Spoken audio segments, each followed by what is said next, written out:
Aucun pays n'est épargné, aucun de nous potentiellement n'est épargné. Les cyberattaques se multiplient un peu partout dans le monde. Hôpitaux, entreprises, médias, mairies et même gouvernements se retrouvent parfois désarmés face au phénomène. Alors que faire? Comment s'opèrent ces cyberattaques? Avec nous pour en parler, Nicolas Arpagian, bonsoir. Bonsoir. Soyez le bienvenu sur TV5 Monde. Vous êtes un spécialiste reconnu en cybersécurité. Vous enseignez à l'ENSP, c'est l'École nationale supérieure de la police. Vous formez notamment des commissaires de police. Vous enseignez aussi à Sciences Po Saint-Germain et vous dirigez la stratégie en cybersécurité de Trend Micro Europe. Alors non, je suis au sein d'un cabinet de conseil qui s'appelle Edmine Partners. Ah pardon, c'est l'ancien alors, c'est ça. Vous êtes l'auteur du livre Innocence à crédit, Mareuil Édition. C'est votre premier roman, première fiction. D'abord, peut-être avant d'aborder la cybercriminalité autre, mais c'est lié, on va le voir.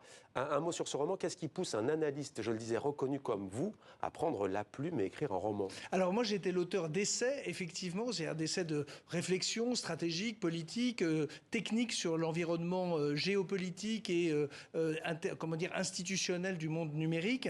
Et puis, la question de la fiction est un véhicule intéressant parce que ça permet effectivement de s'affranchir d'un certain nombre de contingences et en fait le pouvoir raconter une histoire qui va se nourrir de perspectives, c'est-à-dire en l'occurrence c'est la vie au sein d'un cabinet d'avocats parisien et qui va commencer à s'ingénier, à proposer à ses clients de monnayer leur culpabilité et donc leur innocence future grâce à la technologie et de s'apercevoir que il peut y avoir un commerce autour de cette matière aussi pure en principe qu'est l'innocence.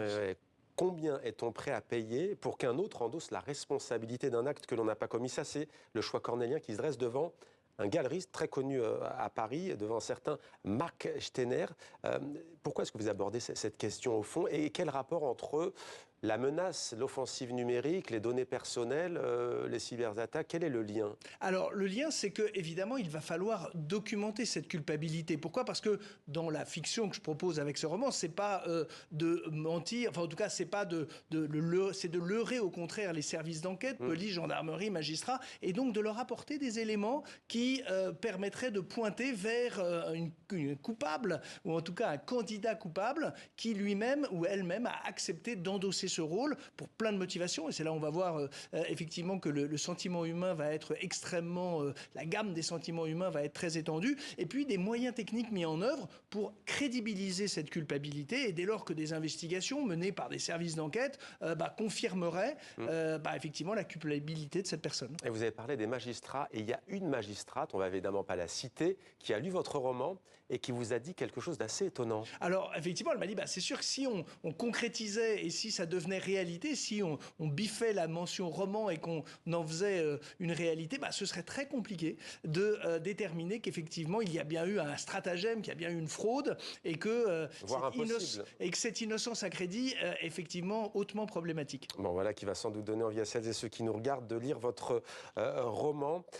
Les cyberattaques, il en existe, il y en a des différentes, Nicolas Arpagian. D'abord, c'est quoi une cyberattaque? Alors, c'est ce qui va mettre à contribution les systèmes d'information, ce numérique qui irrigue nos organisations privées, publiques, avec globalement deux dimensions. La première dimension, ça va être l'atteinte sur les systèmes, les équipements, pour la disponibilité. J'appuie sur un bouton, est-ce que j'allume la lumière, est-ce que ça fonctionne ou pas? Ensuite, est-ce qu'il y a des atteintes à l'intégrité lorsque j'ai une chaîne de production? Est-ce que les produits sont bien fabriqués comme attendu, comme exigé, ou au contraire, est-ce que des malfaçons, des dysfonctionnements, des interruptions de la chaîne sont à déplorer? Et enfin, des atteintes à la confidentialité. La confidentialité, c'est nous avons des correspondances, nous avons du secret des affaires, nous avons éventuellement des secrets diplomatiques. Est-ce que quelqu'un cherche à les espionner?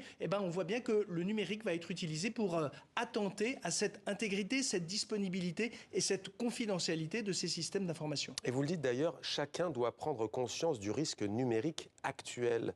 Pourquoi quand on Parce que nous sommes tous des consommateurs et producteurs de services numériques. Que nous soyons salariés, que nous soyons même retraités, lorsque nous faisons des transactions, lorsque nous faisons des procédures administratives, lorsque nous sommes acheteurs et utilisateurs de ces technologies, on peut participer soit à une cyberattaque, en l'espèce par exemple, si votre ordinateur n'est pas suffisamment protégé, un pirate peut choisir de l'infecter à distance et ainsi mobiliser des cohortes, un grand nombre nombre d'ordinateurs qui pourront, à terme, déstabiliser des sites Internet. On l'a vu avec celui de l'Assemblée nationale en France, du Sénat, voire de certains médias, parce qu'il y a une saturation par cette connexion simultanée d'un très grand nombre d'ordinateurs. C'est-à-dire que le site d'Internet d'un journal, il a la capacité d'accueillir 5000 visiteurs, on lui en met 15 000, il est à plat. Il se met en rideau, et donc c'est vrai que ces 15 000 peuvent être composés par la mobilisation à l'insu de leurs propriétaires de milliers de personnes, de particuliers qui auraient été défaillants dans la protection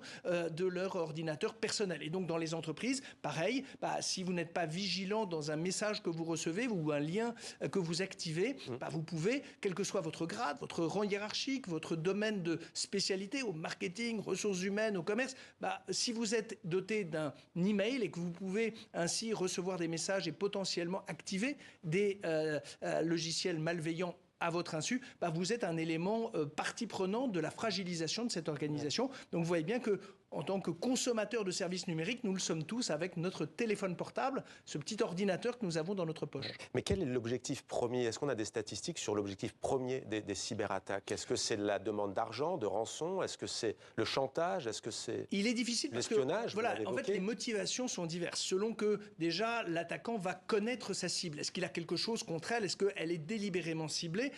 Par contre, nous avons vu des attaques concernant des institutions, des hôpitaux. Je sais que c'est un sujet qui a fait beaucoup l'actualité. On peut considérer que des attaques ont été conduites à grande échelle grâce à une automatisation des moyens d'attaque. Et en clair, l'attaquant ignore que parmi ses cibles, il y a tel ou tel établissement, telle ou telle entité qu'il n'aurait pas forcément visé s'il les avait choisis individuellement. Et donc, on a à la fois des attaques très ciblées, anticipés, préparés, qui précisément cherchent, et votre maison en a été il y a quelques années victime, c'est-à-dire qu'il y a eu un travail d'ingénierie pour vraiment cibler l'antenne de TV5 Monde, et puis à côté de ça, vous avez des attaques un peu au fil de l'eau, où des milliers, dizaines, centaines de milliers d'emails infectés vont être envoyés à des adresses, et puis là on compte un peu sur la statistique. Quelques personnes cliquent et donc ça va constituer la performance, la rentabilité de ce type d'attaque. Alors on a beaucoup été médusés ces derniers mois, pour ne pas dire ces dernières années, mais surtout ces derniers mois, notamment en France, par des attaques et des cyberattaques contre des hôpitaux, un lieu vulnérable si ce n'est par excellence, et notamment cet été le CHU de Rennes qui a été victime d'une cyberattaque. Des données informatiques auraient été mises en ligne. Vous allez réagir à ce reportage, mais d'abord on le regarde, il est réalisé par notre partenaire France Télévisions. Des dossiers confidentiels de l'hôpital de Rennes ont-ils été publiés sur Internet? Mis en ligne hier soir par un pirate informatique. C'est cet expert en cybersécurité qui a donné l'alerte sur un réseau social. Cette nuit, j'ai découvert que le CHU de Rennes, les données du CHU de Rennes étaient publiées dans 300 gigaoctets de données. Des fichiers mis en ligne sur le dark web par un groupe de cybercriminels. Ces données, encore en cours de téléchargement, pourraient bien contenir des informations privées.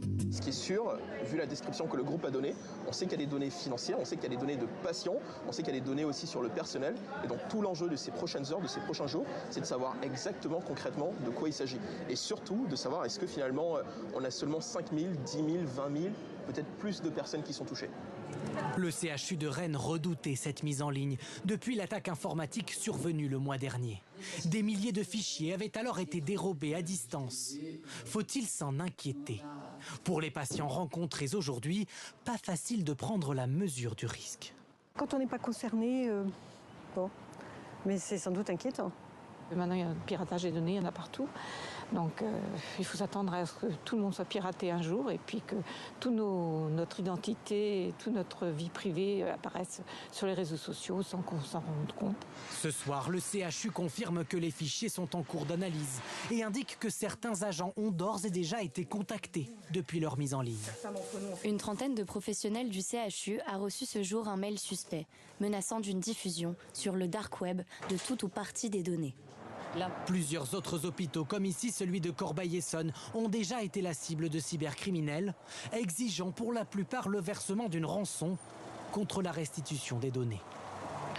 Voilà, une réaction, Nicolas Arpagian, un hôpital cyberattaqué. Alors évidemment, il y a une charge émotionnelle liée à la disponibilité des systèmes de soins, évidemment, et puis aussi à la criticité des données. Donc au-delà de la non-disponibilité de l'hôpital, il y a le fait que ce sont des données qui ne peuvent pas être modifiées par les titulaires de ces données. Votre numéro de sécurité sociale, votre identité, celle que vous confiez quand vous fréquentez l'hôpital, sont les vraies. Donc ce ne sont pas des pseudonymes, ce ne sont pas des adresses jetables, c'est vraiment votre vraie adresse, votre vrai numéro de téléphone. Mais que peuvent faire ces criminels avec ces données? Alors les revendre, parce qu'effectivement, il y a un commerce des identités pour faire des fraudes, des usurpations d'identité, pour éventuellement d'ailleurs après entreprendre des démarches administratives. Et puis, une fois qu'ils ont votre dossier médical, on a eu des cas de chantage à la diffusion, à la publication des états de santé qui ont vocation à rester évidemment confidentiels. Et le fait que des régimes juridiques imposent des responsabilités aux détenteurs, gestionnaires de ces données, qui peuvent se voir sanctionnés, notamment en France par la CNIL, la Commission nationale informatique et liberté.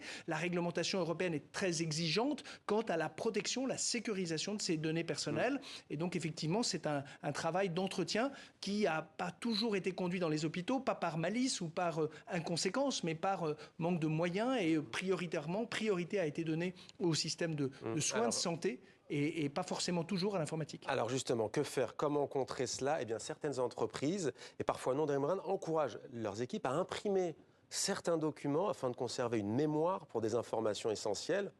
C'est le seul Alors, c'est rustique. Il y a Euronext qui l'a fait. Voilà, Euronext. Alors, le directeur général d'Euronext a fait une déclaration, effectivement, en disant qu'il encourageait ses collaborateurs à garder des copies papier. Alors, évidemment, c'était un moyen très rustique. Il s'agit que ce qu'on dit, c'est qu'en général, il doit y avoir dans les recommandations plusieurs sauvegardes dans des supports numériques différents, des technologies différentes et dans des lieux géographiques distincts. Pourquoi? C'est d'éviter à la fois la destruction physique d'un bâtiment de stockage. On a eu des serveurs qui ont pris feu et donc évidemment une destruction. Et également, si une technologie a été piratée, qu'il en existe d'autres. Donc de multiples sauvegardes qui peuvent être numériques, mais en préservant la diversité des technologies et des solutions suivies. Allez, on va ouvrir maintenant à l'international, si je puis dire. Est-ce qu'il y a un État qui excelle, si je puis dire, en la matière? Non. Alors évidemment, on ne prête corrige. Donc évidemment, on va mentionner la Russie, on va mentionner la Corée du Nord, les États-Unis, qui en plus, et on le voit à l'occasion du conflit ukrainien, peuvent compter sur les forces de sécurité intérieure du pays, les forces armées, mais également un écosystème économique. On a vu par exemple des engagements d'entreprises, que ce soit Starlink d'Elon Musk, que ce soit Microsoft, qui ont affirmé, qui ont officialisé leur soutien technique, financier à une cause qui avant relevait de la stricte diplomatie institutionnelle. Mais c'est quoi le poids de la cyberattaque, cyberguerre dans le conflit russo-ukrainien aujourd'hui? Alors, en fait, ça a été un élément en amont de l'intervention physique, avec des attaques visant à créer de la déstabilisation sur des infrastructures administratives et bancaires, en l'espèce. Ensuite, c'est un élément de communication. Pourquoi? Parce qu'il y a eu des destructions d'infrastructures de communication sur le territoire, de manière précisément à rendre muet, aveugle, limiter la communication de M. Zelensky, et qui a été compensée grâce, en tout cas, dans un premier temps, par la décision d'Elon Musk de déplacer la constellation Starlink au-dessus de l'Ukraine pour restaurer une communication qui sert à la fois à diffuser des messages en dehors de l'Ukraine, mais également à géolocaliser et à coordonner des troupes sur le terrain qui peuvent ainsi se passer des informations et être dans une réactivité qui sied à ce type d'intervention militaire. Donc cette dimension-là, on l'a éprouvée de manière effective. Ce qui est certain, c'est qu'aujourd'hui, tous les pays ont développé des états-majors. La France a un état-major cyber, voilà, à côté de celui de l'air et de l'espace, de la marine, de l'armée de terre, aux États-Unis bien sûr. L'OTAN a créé un Cyber Command également, et donc ça devient aujourd'hui un élément tant défensif que offensif. Y compris entre amis? Offensif. Alors ça, pourquoi? Parce que le cyber a la particularité de couvrir à la fois le champ militaire, le champ diplomatique et le champ économique. Et que même au sein de la famille européenne, d'ailleurs, disons-le, les États sont un peu concurrents quand il s'agit d'attirer une entreprise sur les aspects fiscaux, sociaux, industriels. En tout cas, voilà, l'erreur, la faute, c'est de se faire prendre. Et donc, évidemment, si on se fait prendre, on a eu un cas entre la France et l'Allemagne. Et là, ça se règle discrètement entre les chancelleries. Mais ce qui est certain, c'est que les pays, nationalement, apprécient de créer, d'entretenir et d'étoffer cette expertise défensive et offensive. On voit bien que les intérêts dans ce domaine s'apprécient nationalement en priorité. Nicolas Arpagian, je rappelle le titre de vos romans, Innocence à crédit. Je rappelle que vous êtes spécialiste en cybersécurité. Cette fois, je vais bien le dire, vous êtes donc directeur de la stratégie. Je suis donc vice-président d'Edmine Partners. Voilà, c'est ça, je vais y arriver. Merci beaucoup, vous m'avez hacké. Merci beaucoup en tout cas pour votre éclairage passionnant.